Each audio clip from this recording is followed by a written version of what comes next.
आपका वोट आपकी ताकत। वोट जरूर डालें। इलेक्शन से जुड़ी हर खबर तक ऐप पर डाउनलोड कीजिए। देखिए, मेरा कोई नुकसान नहीं होने वाला है। मेरे पास इस समय संपूर्ण बैकवर्ड जातियां बीजेपी के साथ खड़ी हैं। अखिलेश के समर्थक अखिलेश के साथ हैं। कुर्मी क्यों देगा, पाल क्यों देगा, गुजर क्यों देगा, लोधी क्यों देगा? कल्याण सिंह के मतलब आप माननीय कल्याण सिंह का अपमान करेंगे और लोधी का वोट लेंगे क्या? आप उनके श्रद्धांजलि में भी नहीं पहुंचे। उत्तर प्रदेश का चुनाव दिलचस्प होता जा रहा है। आज बीजेपी यूपी चीफ स्वतंत्र देव सिंह हाथरस में हैं और लगातार पार्टी के लिए कैंपेनिंग कर रहे हैं। बातचीत करने के लिए मौजूद, बहुत स्वागत है सर आपका यहाँ पर। स्वतंत्र देव जी, कल पोलिंग होनी है दूसरे फेज की। बीजेपी की आप क्या स्थिति देख रहे हैं, कितनी सीट्स दूसरे फेज में निकाल पाएंगे? सबसे महत्वपूर्ण विषय है, इसलिए जनता जनार्दन भारतीय जनता पार्टी के साथ है और आदरणीय मोदी और योगी जी के साथ है। उसके पीछे कई कारण हो सकते हैं, लेकिन महत्वपूर्ण दो कारण हैं। एक तो कानून का राज है राज्य के अंदर, दूसरा जो धांधल गर्दी होता था सपा के शासन में, केवल एक परिवार को नौकरी देना, अपनों को नौकरी देना, बाकी बैकवर्ड जातियों का नाम काट देना।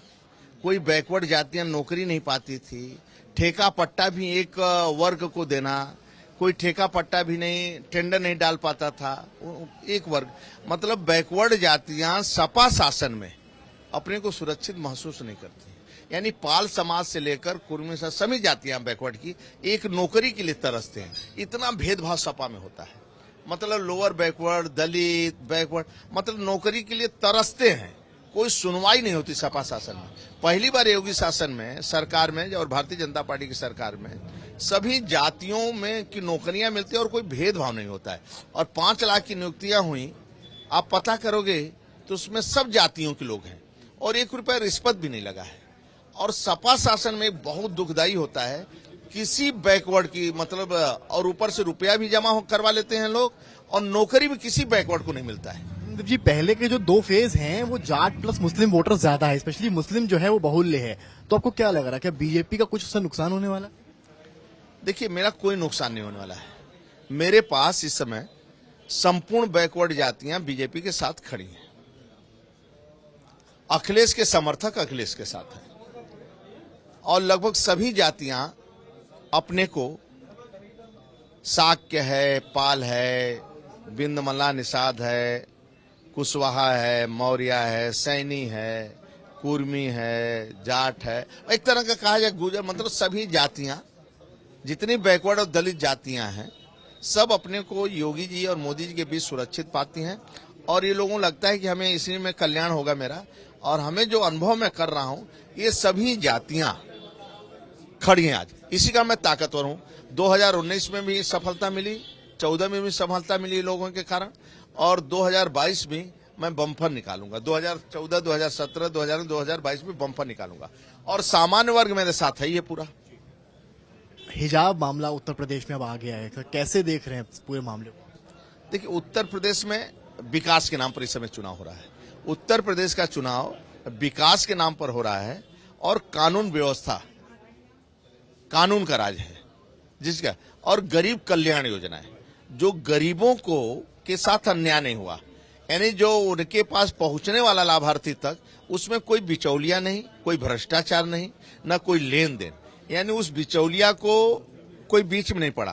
यानी 15 करोड़ को अन्न जाना है महीने में 2 बार तो सीधे उनके पास पहुंचा। किसान सम्मान निधि जाना है तो सीधे उनके बैंक में पहुंचा। सरकार की 40 से लेकर 80% कृषि यंत्र पर सब छूट है तो उनके खाते में गया है। बैंक में खुला तो प्रधानमंत्री आवास है, शौचालय है, जो भी योजनाओं का लाभ है। किसी को सांप काट लिया, बिजली के करंट से बेचारे का देहांत नहीं होना चाहिए, कभी हो जाता है तो 5 लाख का चेक भी सीधे उनके अकाउंट। इसलिए जो गरीब तबका है और पिछड़ा तबका है और सामान्य वर्ग है, जो ये सब बीजेपी के साथ है। आज असदुद्दीन ओवैसी का एक बयान आया है स्वतंत्र देव जी, उन्होंने कहा है कि आने वाले वक्त में भारत की प्रधानमंत्री एक हिजाबी भी होगी। इसको कैसे देखती भी? सोच अपनी अलग अलग होती है, उनकी सोच क्या है वह विषय है, लेकिन यह देश गरीबों का है। बहुत से देश मिट गए, लेकिन अपनी भारतीय जनता पार्टी और एक तरह का देश के लिए समर्पित दलित, शोषित, वंचित, ये हमेशा देखते हैं कि नेता कौन है। आज मोदी जी देश का नेतृत्व कर रहे हैं और देखते हैं कि ये गरीब परिवार में जन्म लिए और चाय बेचने वाला नेता है, अपना है। स्वच्छता कर्मी को कौन पैर धोएगा? काशी विश्वनाथ के कॉरिडोर में जो मजदूर सेवा करते थे और मंदिर के निर्माण में लगे थे, कोरोना से नहीं डरता, उन मजदूरों पर पुष्प वर्षा कौन करेगा? मोदी के अलावा कौन? कभी पॉलिटिकल पार्टी के नेताओं को आप देखे हैं, लोग बात नहीं करते हैं। ये लोग गरीब को पता नहीं क्या समझते हैं। जी आजकल हर रैली में आप देखिए, हर नेता हो, आपका दल हो या कोई दल हो, वो हिजाब की बात कर रहा है। यूपी चुनाव कैसे अफेक्ट होगा कहीं ना कहीं? देखिए, उत्तर प्रदेश में तो नहीं है, कोई असर उसका नहीं है, क्योंकि इतना लाभार्थी और विकास हुआ है राज्य के अंदर। और आज मुस्लिम बेटी हो चाहे हिंदू बेटी हो, 12 बजे रात को भी अपने घर पहुंच सकती है। एक जमाना यहाँ था 5 साल पहले, लोग घर के सामने से ट्रैक्टर उठा ले जाते थे, स्कॉर्पियो उठा ले जाते थे और मेरठ में तुरंत कट जाता था। और जो गाड़ी काटने वाले होते थे, आज पहली बार आजादी का पहली बार योगी सरकार में उनके प्रॉपर्टी पर बुलडोजर चला है। पहली बार लोगों का बुलडोजर, गुंडों ने एहसास किया कि कानून क्या होता है, तो कानून का राज है। और आज 12 बजे रात को भी मुस्लिम बेटी हो चाहे हिंदू बेटी हो, वो सुरक्षित अपने घर पहुंचती है। और तो सुरक्षा सभी को चाहिए। एक दंगा नहीं होता है, एक बम नहीं फटता है।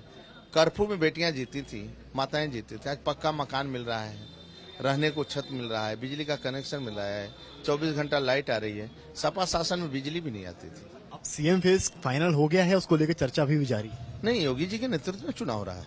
आज योगी जी को घर घर में, भाई योगी जी आज कानून को, उन्हीं के कारण कानून का राज है। और एक ईमानदार नेतृत्व है, पिता के मरने के बाद भी घर नहीं गए और गरीबों का पेट भरने का, जान भी बचाए जहान भी बचाए, ऐसा ईमानदार नेतृत्व किसी के पास नहीं है। अब सपा बसपा कांग्रेस का नेतृत्व देखिए, एक परिवार की पार्टी है, एक परिवार की पार्टी है, कुनबे की पार्टी है। दूसरे जाति का भला नहीं कर सकते हैं, बस एक केवल अपना भला करते हैं। और जो थोड़ा बहुत उनके जाति के लोग हैं नजदीक, उनका भला करते हैं, बाकी रिश्वत चाहिए, लूट कर भला करते हैं। जाति का भी भला करना है तो लूटते हैं जाति में। आखिरी 2 सवाल ले रहा हूँ आपसे। कल शिवपाल यादव करहल में गए हैं अखिलेश के लिए वोट मांगने, काफी टाइम बाद चाचा भतीजे के लिए वोट मांगने गए हैं, आप कैसे देखते? उनका काम है, वो आपस में चाचा भतीजा से बुआ भतीजा सब मिले हुए हैं। उनको लगता है कि बस योगी जी को रोको, और कोई रोक नहीं पाएगा, क्योंकि जनता जनार्दन योगी जी के साथ है। उनको मालूम है कि योगी जी के ही शासन में हम सुरक्षित रहेंगे, नहीं तो ये लूट लेंगे मिलकर। ये डकैत हैं और लूट लेंगे, पूरे राज्य को लूट लेंगे। और जब सत्ता इनकी आती तो लूट ही लेते हैं। ये थाने को अपना सपा का कार्यालय समझते हैं, कानून रही नहीं है, बम फटते हैं, अराजकता का माहौल होता है, भ्रष्टाचार का माहौल होता है। बीजेपी आखिरी सवाल, बीजेपी कुल कितनी सीटें विधानसभा चुनाव में निकाल रही है? 300 पार करेंगे। हाँ करेंगे, क्योंकि मैं देख रहा हूँ जनता के बीच में करंट है। और अखिलेश भी यही कह रहे हैं। सबसे बड़ी बात है कि वोट हमारे पास है ना। आप बताओ उनके पास वोट क्या है? कौन सा वोट उनके पास? अखिलेश कह रहे हैं मैंने संगठनों को जोड़ लिया। नहीं, उनके पास वोट कौन है? कौन सा संगठन? ज्यादा से ज्यादा यादव, ज्यादा से ज्यादा मुसलमान, इसके अलावा कोई बैकवर्ड जाति है यादव ओबीसी भी जोड़े नहीं है उनके साथ। एक में क्यों देगा वोट? आप बताओ क्यों देगा वोट? आप उनके कार्यकाल की नियुक्तियां देखिए उठाकर, उनके कार्यकाल की नियुक्तियां उठाकर आप देख लीजिए। 80 नियुक्ति करते हैं 200। आप उनकी सूची उठाकर देखिए किस जाति के लोग हैं। कुर्मी क्यों देगा? पाल क्यों देगा? गुजर क्यों देगा? लोधी क्यों देगा? कल्याण सिंह के मतलब आप माननीय कल्याण सिंह का अपमान करेंगे और लोधी का वोट लेंगे क्या? आप उनके श्रद्धांजलि में भी नहीं पहुंचे, देहांत होने पर नहीं पहुंचे। आपको लोधी कुर्मी क्यों? अब जिन्ना पटेल की अपमान करेंगे, कल्याण सिंह के अपमान करेंगे, कुर्मी और लोधी क्यों? बाकी पाल समाज क्यों वोट देगा? ये सभी जातियां बीजेपी में सुरक्षित महसूस करती हैं। न जातिवाद है, न क्षेत्रवाद है, न व्यक्तिवाद है। ये सभी जातियों को न्याय मिलता है बीजेपी शासन में। आखिरी सवाल, बुलडोजर चलता रहेगा? देखिए, गुंडों पर तो जो अपराधी प्रवृत्ति के लोग हैं उनका ऊपर तो कार्रवाई होता रहेगा, कठोर शासन की कार्रवाई होगी और हमेशा कठोर शासन बना रहेगा। बहुत शुक्रिया। तो ये थे हमारे साथ यूपी बीजेपी के चीफ स्वतंत्र देव सिंह। इनका साफ कहना है कि बीजेपी रिपीट कर रही है और 300 से ज्यादा सीट्स लाने वाली है। कैमरामैन गौरव के साथ समर्थ श्रीवास्तव।